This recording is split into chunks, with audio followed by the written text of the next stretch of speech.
Olá, pessoas! Eu sei, eu estou precisando cortar o cabelo, mas hoje viemos aqui para falar sobre as leituras de março. Então, vocês vão ver que não foram muita coisa assim, apesar de que tem um livro que é gigante. Ah, foram só 4 livros e 2 mangás. É uma média bacana, né? Considerando que tem meses que eu não chego a isso. E é uma média que eu acho bacana. Adoro quando tem aqueles meses que eu consigo ler 8 livros, 9, 10, mas são raros de acontecer e também, né, não é o principal foco. Então, vamos lá. O primeiro que eu li em março foi Quando Ela Se Foi, do Harlan Coben. Não vou me estender muito nisso daqui, porque tem o projeto Lendo Harlan aqui, então já tem um vídeo de eu falando sobre isso aqui. Então, prossigamos. Aí, o meu livro de março para o Desafio MSL foi, que era um livro sobre jornadas, foi Sombras Marcadas, da Camila Chamis. Ele parece um livro gigantesco, mas ele não tem 400 páginas, ele tem 398. Ele só é umas páginas mais grossas mesmo. Ele não é o livro mais rápido do mundo, mas eu gostei pra caramba disso daqui, porque eu gosto muito dessas histórias que se passam ali no Oriente Médio e tal. E também japonesas. Então aqui a gente vai ter a... como é que é o nome dela mesmo? Hiroko. Que ela mora em Nagasaki e ela é uma sobrevivente da bomba atômica.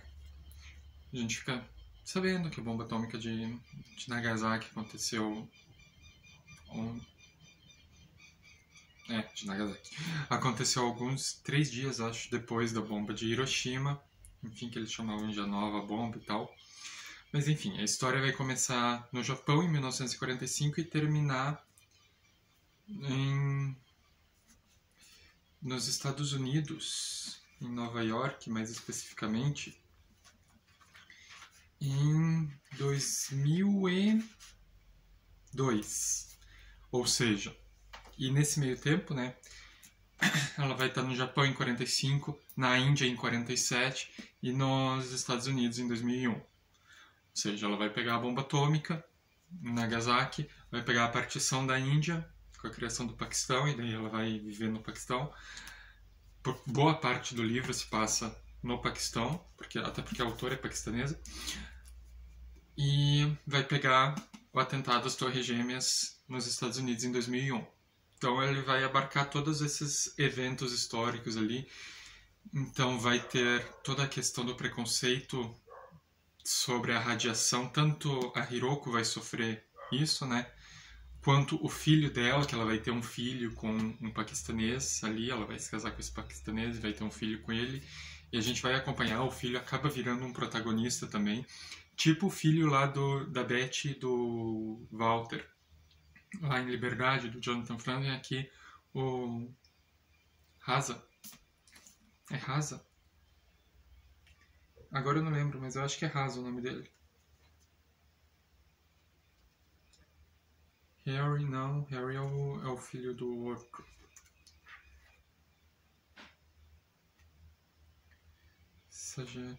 Eu nunca acho Haza, é Haza mesmo. Perdão. Gostei pra caramba. O livro ele tem vários momentos assim que você pensa, nossa, não que eu esteja querendo, porque o livro é bacana, mas se o livro terminar aqui, ok, show de bola, bacana, mas o livro continua. Ele tem saltos temporais ali em alguns momentos, principalmente nessas trocas de países que a Hiroko faz, mas daí depois ela volta e fala o que aconteceu nesse tempo que ela pulou. E quando chega o final per se do livro, a gente quer mais. A gente tá esperando mais. A gente anseia por mais. Então eu acho que o livro poderia ter, nem que fosse 100 páginas a mais para dar um desfecho para um dos personagens ali, que a gente fica meio sem saber o que aconteceu com ele. E a gente fica imaginando o pior. Mas enfim, gostei pra caramba disso daqui. Camila Chamise vai estar no meu radar para eventuais novas obras que eu encontrar por aí. Eu vi um outro livro dela na Amazon, agora eu não lembro o nome. Mas, né, não é tão prioridade assim. Então, mas com certeza vou querer ler mais coisas da autora. Aí, o que me tomou boa parte do mês, metade do mês, talvez um pouco mais, foi essa criancinha aqui, ó. Van Gogh, A Vida. Eu li esse livro inteiro esse mês. Ele tem suas 1000 e... Na verdade, ele tem aqui 1094 páginas, mas são notas, bibliografia, sabe, referências de onde foram tiradas as imagens as imagens que estão no corpo do texto. O livro em si vai terminar na página 1038. Então, ele não tem a melhor das fontes, ele não tem o melhor dos espaçamentos, ele não tem diálogos, obviamente, né? Então ele é um livro bem lento. Mas ele tem, sabe, fotos, ele tem muitas fotos, tem bastante quadros do Van Gogh, que agora eu não tô achando nenhum, só porque eu tô falando. Tem quadros de outras pessoas ali que o Van Gogh conheceu e tal. Aqui, ó, o pátio do hospício. E tem dois pedaços que aqui, ó, com os quadros coloridos do Van Gogh, que não participam da contagem das páginas, essas folhas, inclusive. E o que dizer sobre esse livro? Gostei pra caramba. A cena, aqui, ó, até marquei em cima para ficar mais fácil de achar. As 3 páginas onde os autores narram o episódio da orelha, fenomenais. Uma das melhores partes do livro para mim. Os autores escrevem muito bem. Gostei muito da experiência de leitora, mas odiei o Van Gogh com todas as forças da minha alma. Cara, que pessoa desprezível que ele era. Ele era um parasita, ele era, sabe, folgado, sem noção, egocêntrico, aproveitador, uma sanguessuga, coitada da família, principalmente do irmão. Mas enfim, o livro é muito bom, leia, veja por que eu tô falando isso do Van Gogh. Lembrando que os quadros não perdem o valor por causa disso, mesmo que esses quadros jamais existiriam se não fosse pro irmão explorado dele. Leiam para entender isso também. E o último livro que eu li bem dizendo, uma sentada, em 2 sentadas, na verdade, foi o Vidas Andarilhas, do Luiz Braz, que é um livro nacional e tal. A Kelly me mandou o livro, eu achei legal, porque ela disse, tô te mandando, acabei de ler e não gostei, tô te mandando porque sim. Mas ela falou também sobre a questão da diagramação, não da diagramação, mas da questão estética do livro, que é uma página branca e uma página preta, uma página branca e uma página preta. E a página branca a gente vai acompanhar a história da Yara, Yara com um sobrenome indígena, que agora eu não vou lembrar, Tupinambá, Yara Tupinambá, que ela tá tentando encontrar o Leonardo Yanomami, que é outro sobrenome indígena. E daí vai ter um rolê ali de telepatia, só que não é muito bem telepatia, tem a ver com tecnologia, enfim, é um negócio meio viajado assim mesmo. E as páginas pretas, a gente vai acompanhar uma personagem chamada conhecida como Velha Andarilha, e também a deusa felina ali.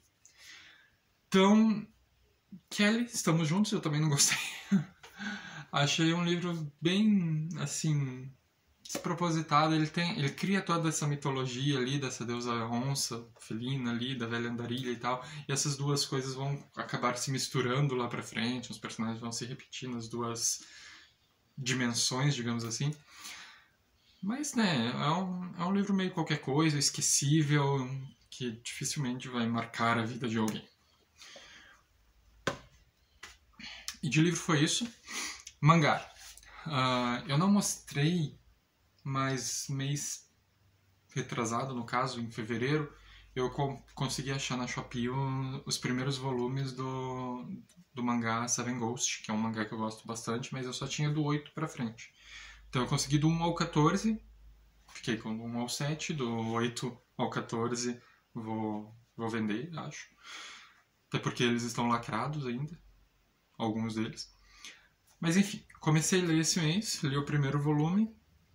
Eu conheci o que acontecia aqui no primeiro volume, mais ou menos, porque eu assisti o anime. Só que apesar de eu gostar muito desse mangá, não acho que seja uma coisa geral, porque ele foi meio que cancelado, então ele não tem exatamente um final, e o anime dele também foi meio cancelado antes de alcançar o mangá. Mas enfim, o que acontece aqui? A gente tem o Teito, que ele é o herdeiro de um reino destruído ali. É um mundo onde só existiam esses dois reinos, o reino de Hags e o de Barsburg. E o reino de Hags foi destruído, o Teito seria o príncipe ali desse reino, mas ele não lembra muito disso. Ele viveu uma parte, o começo da vida dele, bem dizer, numa igreja com um padre lá. E daí, quando o reino foi destruído, ele virou escravo do reino de Barsburg. Enfim, ele tá lá na academia militar, ele é meio que protegido de um dos generais ali. E daí aparece um general que, quando ele vê esse general, reacende uma memória nele de que esse general foi quem matou o pai dele, ou o padre que cuidava dele, agora eu não lembro qual dos dois. Mas enfim, os dois estão mortos, então tanto faz. E daí ele ataca esse general, e obviamente ele é preso, né, e tal, daí com a ajuda de um amigo dele ele consegue fugir, e ele vai parar num distrito, no 47º distrito, acho que é a terra sagrada ali do reino, onde tem um grande mosteiro, e ele vai ser acolhido ali nesse mosteiro. Lá a gente vai ficar sabendo sobre a mitologia que rege esse mundo, que basicamente, assim, as pessoas antes de nascerem, elas fazem 3 pedidos a Deus. Quando elas nascem, elas não lembram disso. Aí, quando elas realizam esses 3 desejos, elas podem voltar para Deus.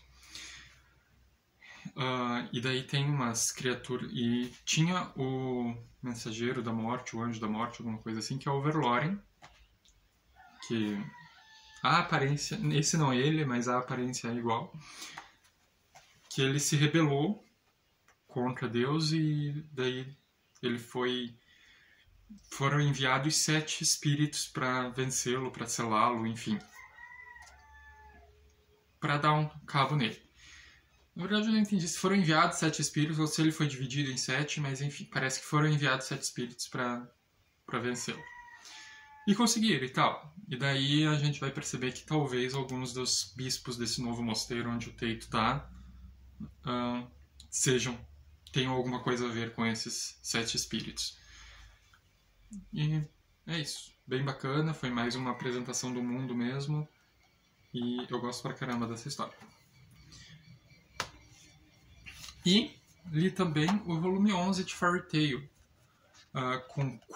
Tá se encaminhando tudo pro final do arco ali da Torre Paraíso, do Sistema R e tal. E a gente... Parece que no próximo volume a gente finalmente vai entender o que o Sieg e o Gelal têm a ver, além de ser exatamente a mesma pessoa fisicamente. É isso, a Elsa... A gente vê o Grey. O Grey é um dos meus personagens favoritos. A gente vê o Grey dando um laço num cara que ganhou do Natsu. Então, quando o Natsu recuperar a consciência e souber disso, eu acho que ele vai ficar muito revoltado. E a Elsa apanhando. A gente vê a Elsa apanhando.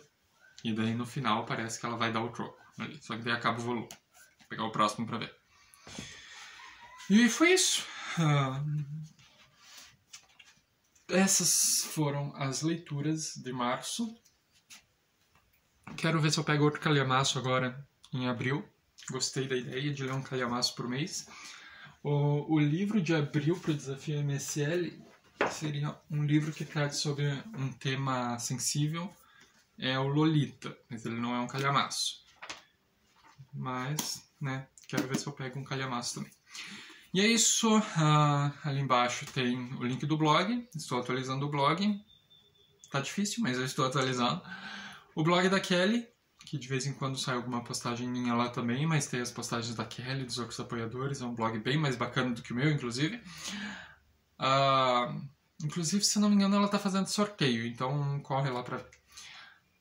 O meu link da Amazon, comprando por ele você me ajuda pra caramba. Link da minha lista de desejos. Scooby e o Instagram.